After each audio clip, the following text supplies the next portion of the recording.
I'm Jackie Lucky, your financial planning maestro.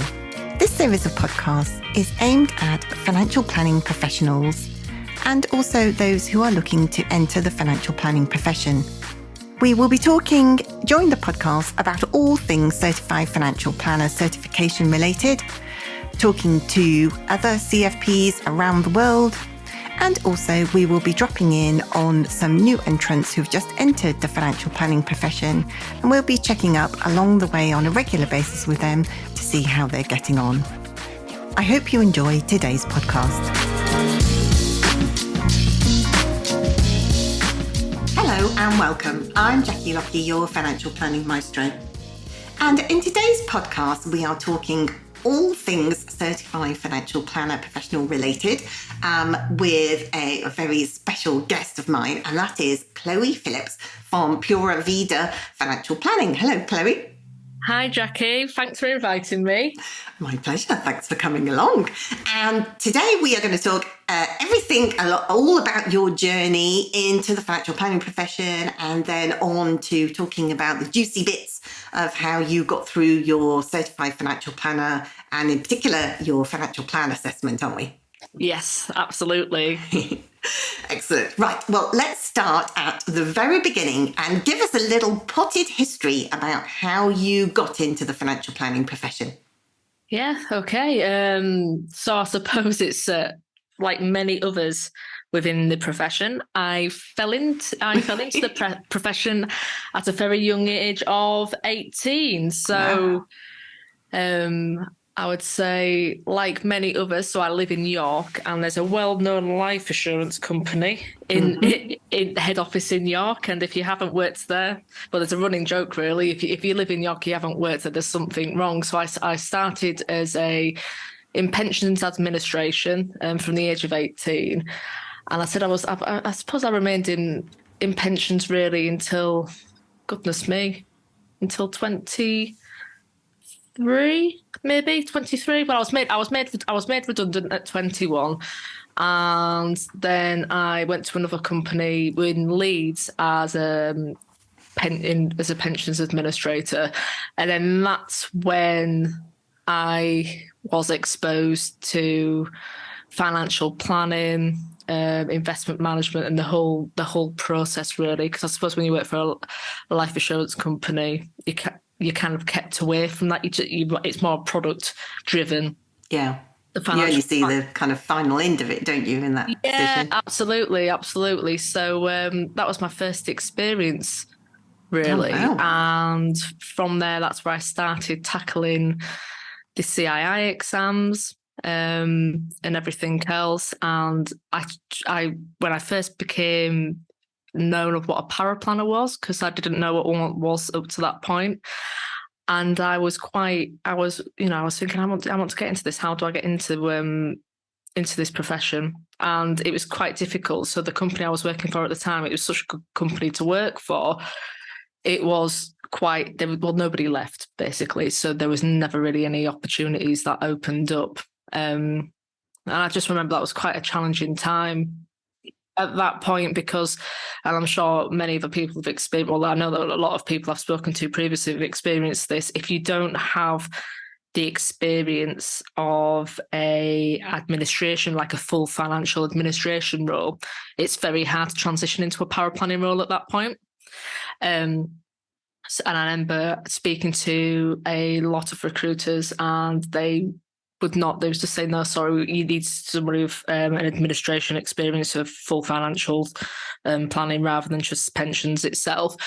But I persevered, and I got through. I got through the door or somewhere that accepted me. I managed in the end. And so then I was in a power planning roles for a few companies, and then I fell into an accountancy practice where I quickly became a people's manager. So I managed a small team, and that itself was it then takes you away, I suppose, from the technical aspect, and being a manager is a whole different skill set, yeah, I would say. And it was a huge learning curve for me. And and it's an experience that I had. I learned a lot from it, but then I realised as well that's probably not something I want to do either.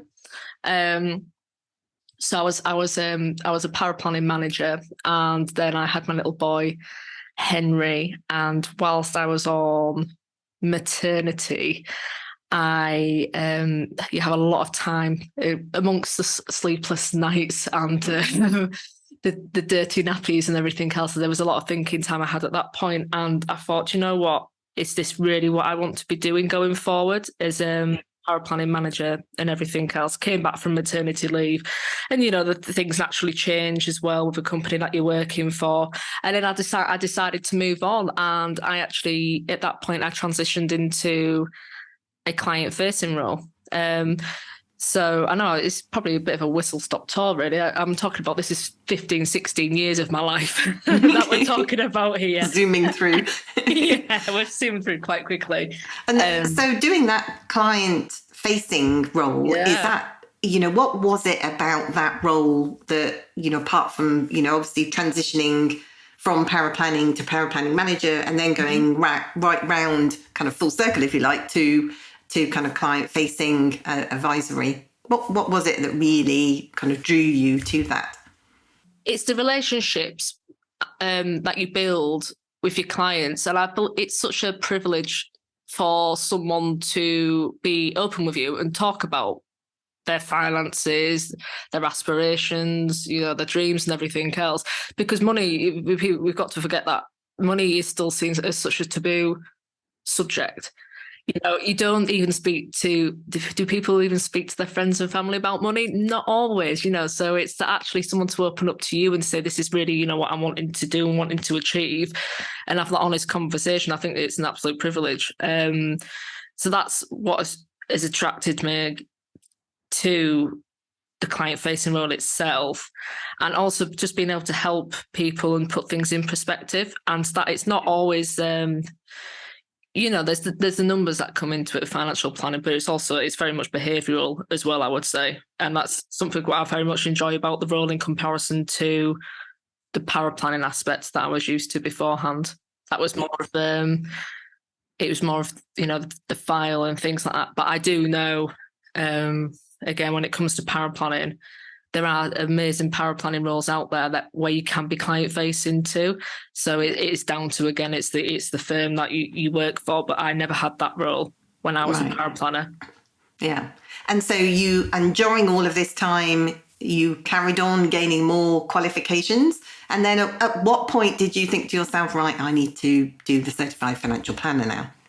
Yeah. So I had seen about the CFP for quite some time. And so I became chartered in 2018, went through all my arrows, went straight into the advanced papers. But I'm the first to admit I am terrible at time management when it comes to any sort of any sort of exams or anything like that. So I'm very good at cramming. And I was very good with all the CII exams, is that I could literally lock myself in a room and just just concentrate on it for 2 to 3 weeks and then sit an exam. Whereas I knew with the CFP and how challenging it was, there is a lot more to it than that. And it's bringing all those parts together as well, all the moving parts of holistic financial advice rather than just one particular area. Like I'd say if you compare it to CII, one would just be pensions, and then you go to one to just be tax and trusts. One would be something else, and it's putting everything together and how they all interlink. I would say. Yeah. So, tell us a bit about your experience, about what you went through. How did you have a particular approach that you decided upon before you did? Because I guess did you sit the level 6 exam? Oh, I did. Yeah. So I sat that first because I think the route that's available now, where if you're already chartered, you can do an assessment. Online assessment. That wasn't available when I first decided to go ahead. So yeah, I did the level 6 that you crammed for then. Yeah, I did. Don't tell anybody. And it we're was telling. okay. I got through it, but that's Yes. this is what I mean. I was naturally good at sitting in cramming exams. Okay. Yeah, and then I believe I didn't take the first opportunity to get the case study at that point. And then it was the following one after that Yeah. I decided to bite the bullet.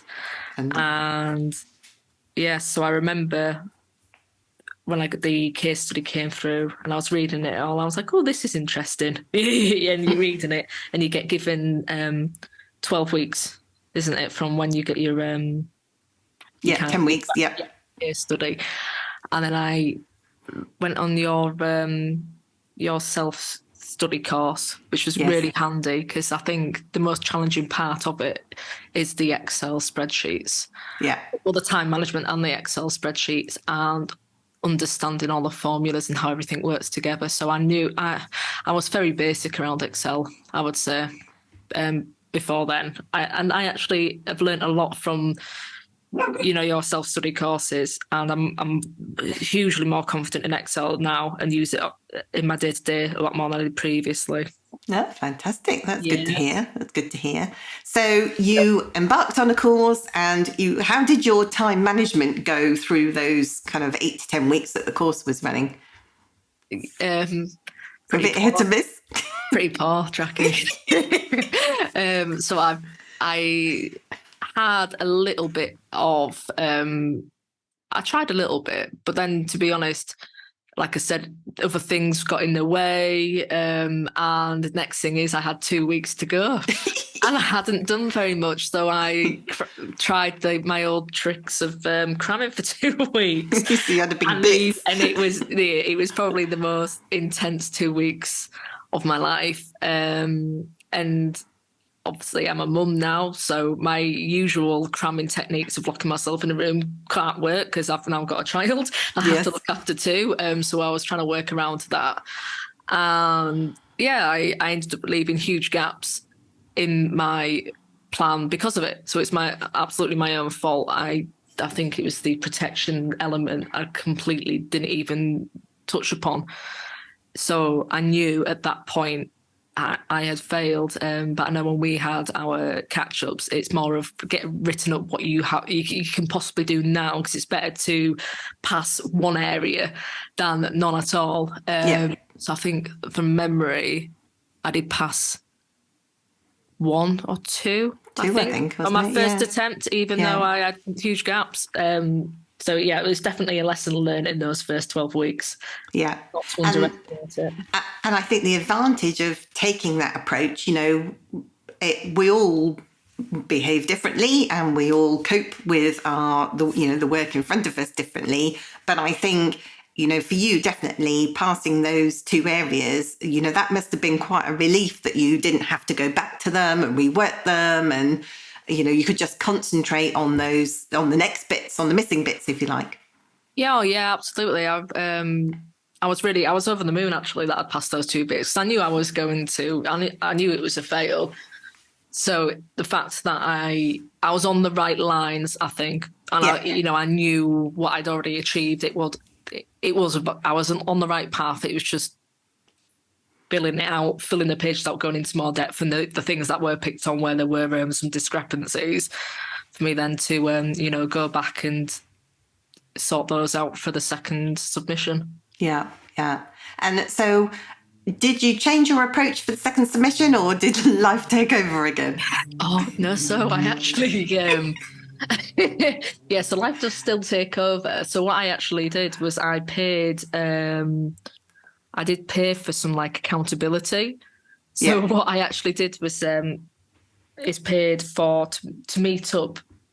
So over the 12 weeks, at the end of each 4-week period, to have actually got something done by the end of that 4-week period. Yeah. And that helped. But in a like fashion, I still was pushing it for the end of those every 4 weeks.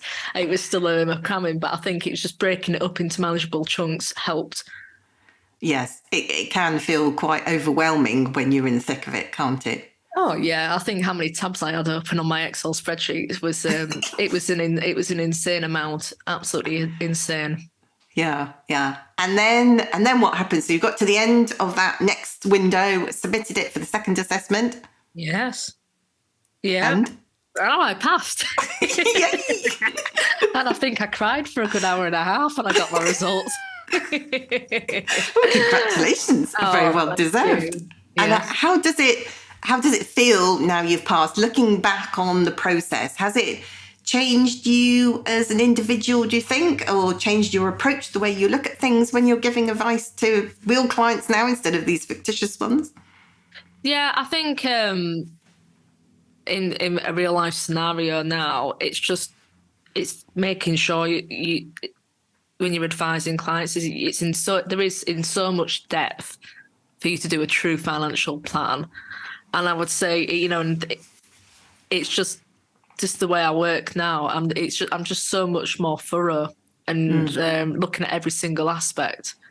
Yeah, And yeah, it's really just opened my eyes, and I'd say even down to like assumptions and things like that, and just really paying attention to the assumptions that we use when we are building financial plans, and are they reasonable? yep. Yeah. Um, Robust. Robust, yeah, absolutely. So no, it has changed the way I work, and it's given me the confidence, I suppose, as well.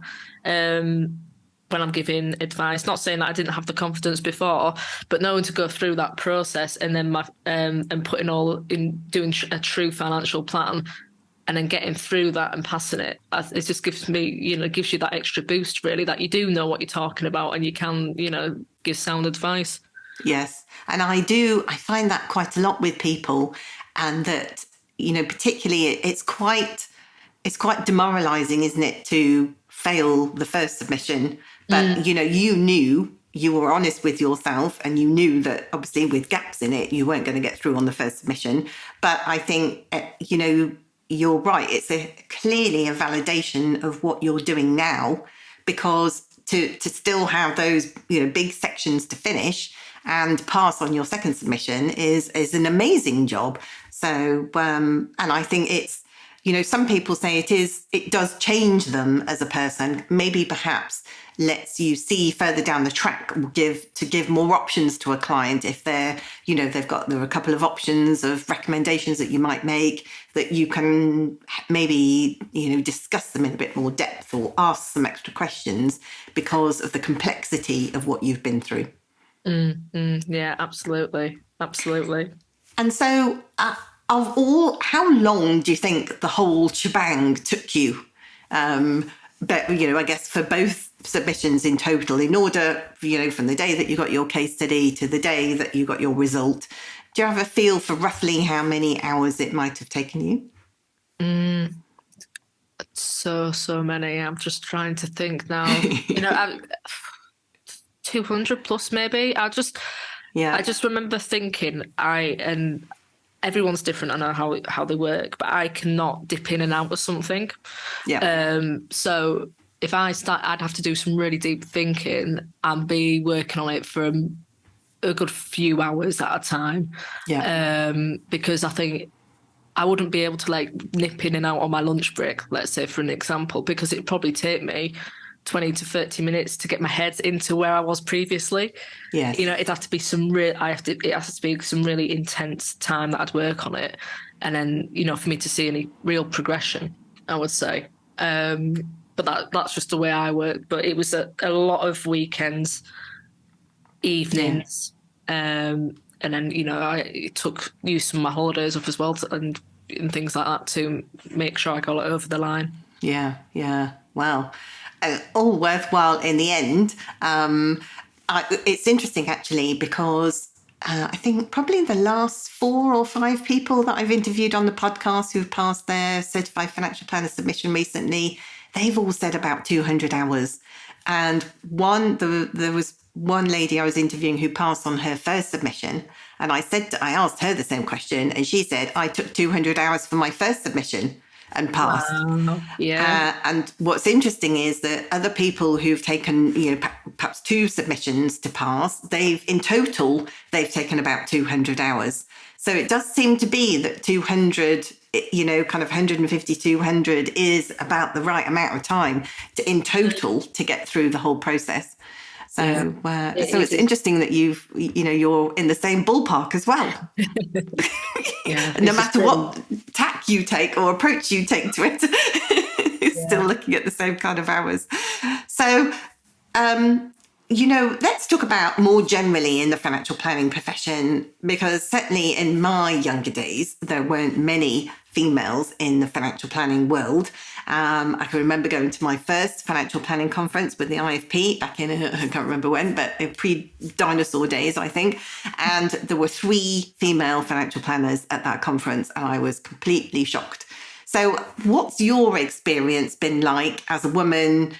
You're coming into the profession at, a nice ripe old age of 18, and then moving through and becoming a certified financial planner.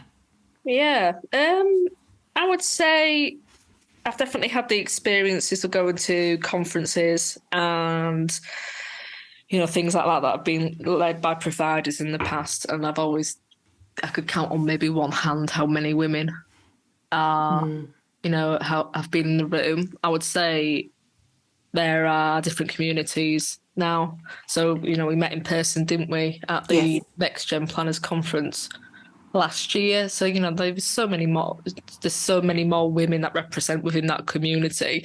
So I can see it, going in a positive direction. But then, there's still a lot of work to be had as well. And I think if you're a woman and you're wanting to come into this profession, be a paraplanner, be a financial planner, or even administrator, whichever role that's right for you, it's very much on the environment that you're working in, I think, how you're treated. And not everyone's the same. I've worked with people that haven't been very accommodating when it comes, to having children. For whatever reason, some because they didn't have children themselves. But then, where I'm working now, we're all, relatively the same age. We've all got with young families, and there's a different approach, and there's having that empathy.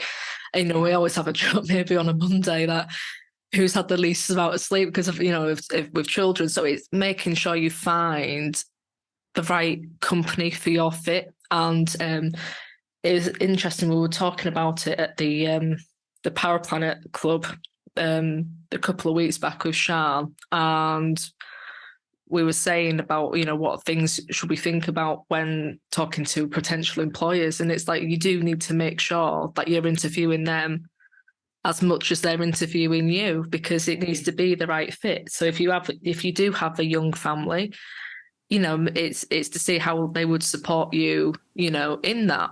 And and it's not to be afraid to ask those questions either, because if they are uncomfortable with that, then they're not the right for you, and you need to move on them to find somebody else. I know it's there's rules around it and everything, but I would say we just it's just to ask as many questions as possible with when you decided on a firm to work for. Yeah, and I think for some people it's difficult, isn't it? They find it difficult in a situation being interviewed, through nerves or perhaps inexperience coming into the profession, that they might want to ask these questions but actually feel uncomfortable doing so, like you say. But actually, in the long run, it's better maybe to do a little bit of preparation before you went to your interview. Maybe just take one of those little a post-it note or something, pop it up your sleeve or hold it in your hand, so that actually you can just prompt yourself to ask those sorts of questions, and just pose it in a way that you can try and be as open and honest, that you're not expecting a particular response, but you're just inquiring about whatever it may be. Oh yeah, absolutely. I know it's uncomfortable. I've had an experience where I didn't ask the right questions in an interview, and I got the role, and I accepted it because it was more money, and I was there 4 months in the end because it was just so the wrong place for me. And I just think if I'd had the nerves at that time, so this is a long time ago now, just to have the confidence to ask more questions and realize it wasn't for me, I wouldn't have gone down that, because for being uncomfortable for that 1 hour during that interview, I then accepted the role, was there 4 months, and I was a lot more uncomfortable in those 4 months before I left than if I'd have just asked it in that hour's interview. Well, and it can set you back, can't it? Because it can knock your confidence, and also the time and effort to find another job. Absolutely. Absolutely. Yeah. There are kind of longer term ramifications just for the sake of that, 1 hour of pain, if you like, of an interview. Yeah, no, absolutely. And it can be really nerve wracking, especially if it's a role that you really want. But it's try not to worry, and and how much better you'll feel about it afterwards once you've asked those questions and got it out in the open. And I've noticed over the last few years, it's really developed, particularly in light of the pandemic, and that paraplanners, good paraplanners particularly, but as well as financial planners too, are in such high demand, aren't they? So I think, it's not a case of, you could bowl up to not quite any interview, but nearly any interview. And, if you've got the range of qualifications that they're looking for, you could probably be offered the job, but that still doesn't mean that you should accept it. Yeah, no, that's it. Absolutely. And I think, again, with what's happened since the pandemic, it's kind of catapulted us forward so many years when things can be done how we can do things now by Teams and Zoom, and do we really need to be in the office all the time? So there is a debate, isn't there, about can you work from home full time? Is it hybrid? Do you really need to still be in the office? And and I think it's, again, there's so many more opportunities now, where especially with remote work with paraplanners, you don't even need to be necessarily in the city where the role's for. You could be anywhere. But again, that's down to preferences. Some people prefer to be in the office. Some people prefer to be working from home. It's just having those opportunities. Yes, and like you say, finding that culture fit, finding the employer, or maybe helping going into partnership or starting a business where you can provide that kind of support and create that right culture that suits you and can attract other people like you. No, absolutely. Absolutely. So what would you say to other women that are considering coming into the profession and maybe have had experience of being treated relatively poorly in the past, or maybe even those, I've come across some recently who are actually thinking of leaving the profession because of the way that they've been treated? What would you say to anybody who's having those kind of dilemmas going on at the moment? Yeah, I would say the first thing I would say is reach out to others. So there are, communities out there where you can speak to other women. So I know it's like the Empowered group. There is a Facebook group, and being able to reach out other women within the profession and let them know what you've been through. You can do it. You can be anonymous if you want to initially, because I know some people are quite nervous to speak about things in open forums. But then others will reach out and have a chat with you and listen to you, and for you to be able to have that sounding board. And that's what I love about the community, is that you can reach out to anybody and have a chat with them, and they can let one, they'll give you empathy and listen to you, but then give you some sound advice of like your options and what you can do going forward. So I would always say is, if you've been treated badly, definitely reach out to others. Also, as well, if it is bad enough, then is it something that you need to look at advice on as well? But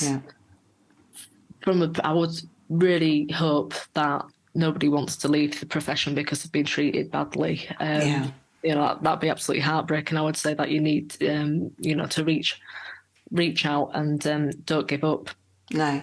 And I think I can remember somebody saying to me, actually, I think it was Michael Colfontaine, who was the chairman of the CISI, in a meeting. We were talking about management styles and things like that. And he was saying, what's your why? What do you love about doing the job that you do? Why do you do the job that you do? Why, what are your aspirations, and what are, why do you want to do those sorts of things in the future? And, if the place that you're working doesn't fit with those things, then that's that's not your fault. That's up to you then to up sticks and find somewhere, and your why can give you the confidence to ask those sorts of questions in interviews, in order to find a right fit, or maybe to, as you say, to speak out to the empowerment group, obviously to the guys on Next Gen, and also Gretchen Betts has female leaders LinkedIn group, doesn't she? The Fem group. Yes. I'll pop all the links to all of these things into the show notes after we've recorded. But also she does a confidential hour's chat if you wanted to go and talk to her online Zoom about any particular issues, all kept confidential to give women in the profession the support that they need. Yeah, no, that's really good. That's really good. And, the same with the Power Planner Club as well. We aren't just exclusive to women, it's for anybody. But again, with many mentors, and again, we can have the chat. And it is literally just reaching out. And because we have on the Power Planner Club as well is somebody from every area within power planning. So any question you have, there'll be somebody with the answer. But that's what I love about the profession and the community, is that there is so many people want to help each other and just make the profession a better place as well. Yeah, absolutely. And I think that's probably one of the biggest changes that I've seen over the last nearly 30 years, so 25 years, is that sense of community, and that everybody, no matter what you're doing, whether you're a planner or a power planner or administrator, everybody wants to roll their sleeves up and support other people, and help them into the profession, because obviously we need younger people. We need people like you, Chloe, and others, coming into the profession and staying in the profession. In 20 years' time, you're going to be the ones who are in the position that I'm in now, that are long in the tooth, saying, looking back over the last 20 years, what kind of positive differences have we made collectively to the profession? And it would be great, looking back, as far as I could look back, it is improving. And like you say, still, a long way to go. But let's hope in the next 20 years, that improvement can continue. Yes. No, I absolutely agree with you there. Yeah. So we're nearly at the end of our time together. I could chat on to you all day, frankly, but I better shut up in a minute. So let's just bring it back to the Certified Financial Planner and the Level 7 assessment. And I'm going to ask you if you've got any tips that you could share with anybody who is thinking of going through the process, maybe in 2023 or maybe 2024, and thinking, right, well, I've kind of got a feel now if it's 200 hours, whether I like it or not. But anything over and above that, what are the things, any tips or things that you would want to share with these people? Yeah, don't leave it till last minute like I did. So when Jackie tells you that you need to leave 2 weeks before the deadline so you can read through your assessment, that's what you really do need to do. Don't be starting it at that point. So that's I'd say time management is a huge, huge tip. It's you cannot just don't underestimate how long it is actually going to take. Another tip I would say is, again, with Excel spreadsheets as well, get confident with those. With with your if statements, goal sheets came in really, really handy, and setting everything out in a way where you can, when you pick things back up, because obviously you're not going to tackle it all in one go, where you can pick things back up and where you're going straight away with it. So having different tabs for different areas as well, I found really helpful. And any notes that you've got, where if you think about something, you're like, oh, that's another assumption I need to think about. Write it somewhere, as in like your notes on your phone, or somewhere on your laptop, just so then you can go back to it, and otherwise you might end up forgetting. So I'd probably say those are my 3 tips. Fantastic tips. I think it you were right what you said earlier. There was some research that I saw that it does take about 20 minutes when you stop or be distracted from doing a big job, when you get your head back into the game and you get back to where you were before.